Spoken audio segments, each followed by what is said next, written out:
আসসালামু আলাইকুম রহমতুল্লাহ। ভাবতে অবাক লাগে যে বাংলাদেশে 95% মুসলমান এবং তার ভিতরে প্রায় 90% এর মতো আহলে সুন্নাত ওয়াল জামাত এবং হানাফি মাযহাবের অন্তর্ভুক্ত।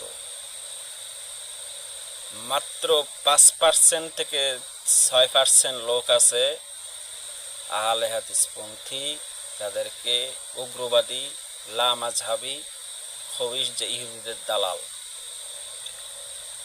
সেই 95% মুসলমানের দেশে এবং সেই 90% হানাফি মাযহাবের অন্তর্ভুক্ত সেই দেশে একজন ফেতনাবাজ, ফেতনা সৃষ্টিকারী লামাজাবি আহলে খবিশের অনুসারীকে ধর্ম প্রতিমন্ত্রী বানানো হয়েছে। এর তীব্র নিন্দা প্রতিবাদ জানাচ্ছি। এবং দেখুন, এই ব্যক্তির নাম আবার কায়সার লিনকন। মানে লিনকন কোনো মুসলমানের নাম থাকে, এটা ইহুদিদের নাম, মানে এটা আসল ইহুদি।